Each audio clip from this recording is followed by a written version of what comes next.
Olá, olá, prezados alunos e alunas, sejam muito bem-vindos aqui a esse meu vídeo no canal. Vamos trabalhar sobre a nova repercussão geral dentro do Supremo Tribunal Federal no âmbito criminal. E essa está encomendada para cair na sua prova de direito penal, processo penal, até mesmo execução penal e, por que não, na prova de direito constitucional. Presta atenção que é extremamente importante, tanto sob o ponto de vista prático, como também para a preparação focada para a sua prova. Então, presta atenção por quê? Porque esse tema vai versar justamente sobre a questão relativa ao alcance da suspensão dos direitos políticos e a possibilidade de obstar ou não a posse em cargo público daquele que tem contra si efetivamente decretada uma condenação criminal definitiva.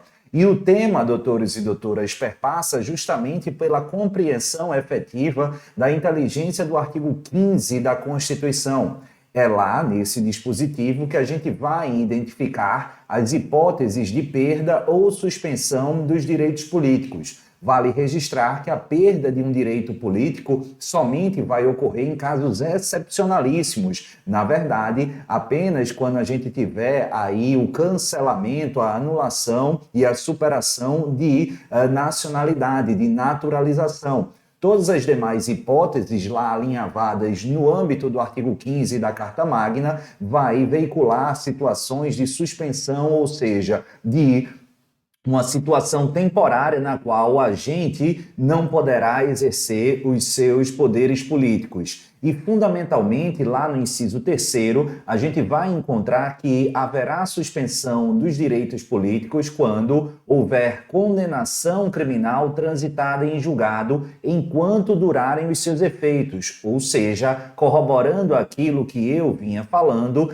essa é uma ideia de suspensão e não perda, uma vez que com um prazo pré-definido e, portanto, temporariamente.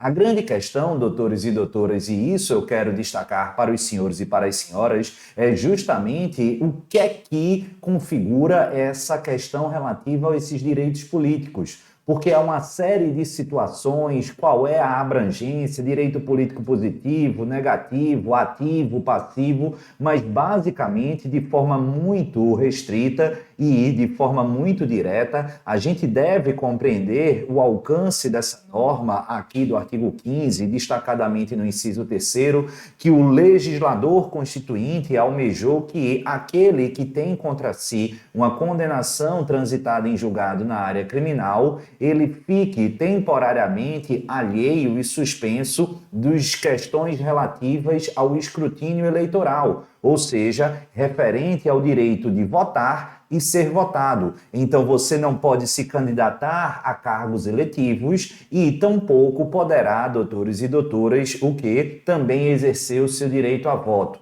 Presta atenção que esse direito a voto, ele permanece, assim como o direito, em princípio, de concorrer a cargo público, se a prisão a que você esteja submetido seja de caráter cautelar. Até porque vocês vão se recordar da perspectiva norteadora do nosso direito processual penal, qual seja a presunção de inocência ou de não culpabilidade. Bacana? Tranquilo? O ponto interessante que eu quero destacar e que vez por outra aparece em prova de concurso público é a ideia de que naqueles casos em que, eventualmente, João das Couves ele é condenado criminalmente de forma definitiva a um pagamento de multa, ou mesmo quando João das Couves tem contra si fixada em razão de conversão à luz do artigo 44 do Código Penal Brasileiro a uma pena restritiva de direitos, essa situação, ou seja, como consequência, a suspensão dos direitos políticos não ocorreria. Cuidado, tá? Eu, particularmente, até já defendi em vários outros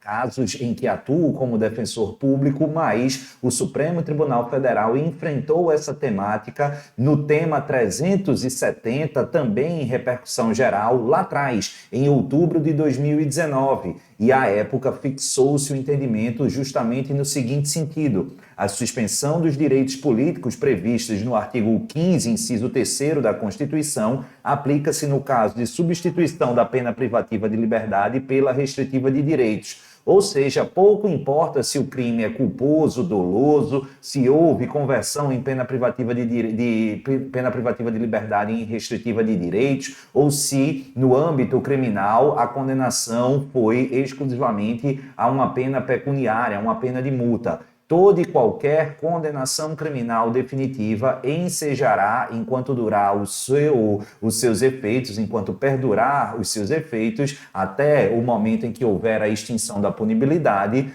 determinará ou gerará como consequência a suspensão dos direitos políticos, à luz do que advoga o artigo 15, inciso 3º da Constituição. Beleza? Tranquilo? Até aqui a gente fez uma revisão, mas vamos trabalhar uma situação concreta que foi inspiradora desse nova tese em repercussão geral. Vamos imaginar que João das Couves ele tenha sido condenado fundamentalmente a um crime de tráfico de drogas ou qualquer outro crime. E ele foi condenado definitivamente. E aí ele estava cumprindo pena, e aí vai progredindo de regime, entra em liberdade condicional, e no curso do seu livramento condicional, ele presta concurso público para um determinado cargo. Ele se vai bem nessa prova e consegue lograr êxito na aprovação. Sai a publicação da sua nomeação e quando ele vai lá trabalhar e tentar tomar posse, um dos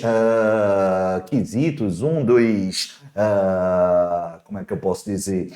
Um dos requisitos documentais que precisam ser acostados é justamente a sua capacidade ativa eleitoral. No entanto, os seus direitos políticos aqui, em razão da condenação, lembra, ele ainda está como condenado, ainda apesar de em livramento condicional, ele ainda está como apenado, e ele não tem esses direitos políticos aí à disposição em liberdade ou vigentes. Eles encontram-se suspensos. E aí, doutores e doutoras, qual é o grande problema? Ele se vê obstado a tomar posse no cargo para o qual ele se habilitou via concurso público. A grande questão, e isso foi levado na primeira instância, depois no TRF da primeira região, chegando finalmente aqui ao Supremo Tribunal Federal. E aí, será que esse João das Couves, ele deve tomar posse ainda que não esteja quite com o sistema eleitoral em razão da sua suspensão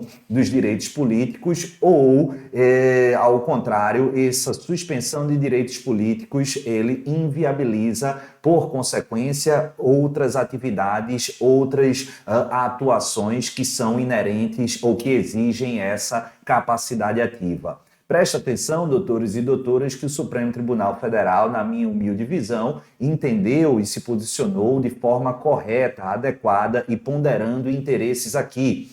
Para o Supremo, pelo seu órgão plenário, os condenados aprovados em concurso público e que estejam em cumprimento de pena podem sim ser nomeados e empossados. Agora, é preciso guardar atenção para algumas compatibilizações, duas em especial. Primeiro, a necessidade de que não haja incompatibilidade entre o cargo a ser exercido e o crime cometido. Então, vamos imaginar que o camarada, ele matou policiais, ou ele era ativamente participante de um esquema de organização criminosa que frauda em coisas relativas à administração pública. Aí, notadamente, se ele se aprova para um cargo de segurança pública, isso há claramente uma incompatibilidade, a título de exemplo. E, além disso, tem que se verificar se não haverá choque, se não haverá conflito de horários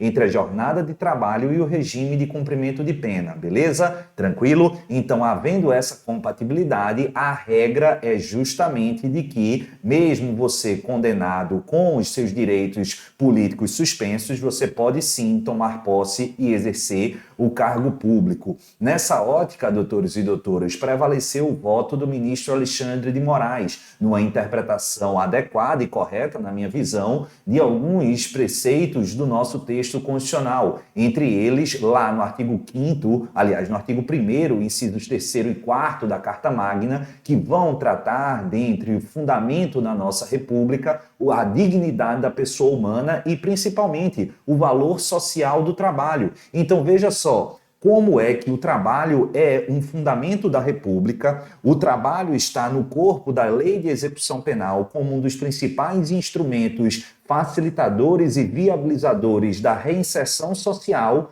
e por um simples fato de interpretação elástica, daqui a pouco a gente vai ver, eu vou inviabilizar o exercício de um labor no âmbito do cargo público. Não faz o menor sentido, né? Como muito bem apontou a maioria dos ministros do Supremo Tribunal Federal, aqui no artigo 15, inciso 3º da Carta Magna, a suspensão dos direitos políticos em caso de condenação criminal não deve alcançar direitos civis e sociais, mas exclusivamente se restringir ao quê? Ao direito de votar e ser votado, e tampouco pode e deve atingir o direito legítimo de trabalhar. Como eu disse, de acordo com a própria LEP, a Lei de Execução Penal, em vários dos seus dispositivos, o trabalho não apenas é um dever, como, por que não, um direito do próprio apenado, com o intuito de promover a sua ressocialização, justamente algo que é absolutamente necessário aqui no âmbito do nosso sistema prisional, do nosso sistema penitenciário, beleza? E se não fosse bastante isso, a própria Constituição, como a gente já falou, à luz da dignidade da pessoa humana, vai estabelecer um especial valor social ao trabalho e destacando aí a suma importância desse labor para o processo de reintegração e reinserção social. Ou seja, o fato de, a partir da condenação criminal transitada em julgado, gerar, no que tange ao artigo 15, inciso 3º, a suspensão dos direitos políticos, esse óbice suspenso deve ser limitado na interpretação, na essência de votar e ser votado, não sendo razoável a ampliação, a extensão dessa compreensão, sem que essa norma inviabilize ou obste direitos civis e sociais, entre eles o direito de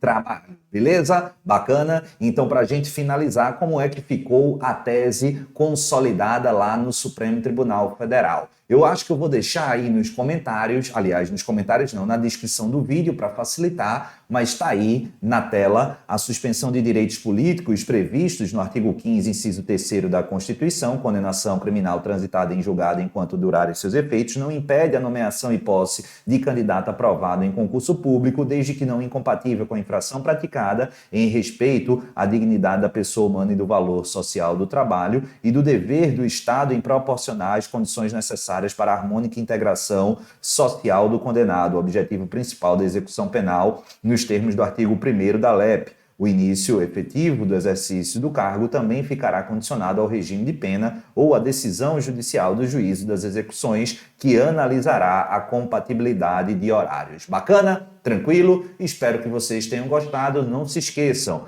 deem o seu joinha, se inscrevam aqui no canal, acionem o sininho, porque sempre que eu trouxer conteúdo novo, você vai ser devidamente notificado. Vou deixar aqui abaixo, na descrição do vídeo, além do texto dessa tese em repercussão geral, o link para alguns cursos. Curtam, divulguem aqui o nosso canal. Lembrando, todas as quartas-feiras ao vivo, a gente tem aula aberta a partir das 20h30. É só se inscrever e participar, 100% gratuito. Um beijo no coração de todos, fiquem com o Papai do Céu e, claro, até a próxima. Tchau!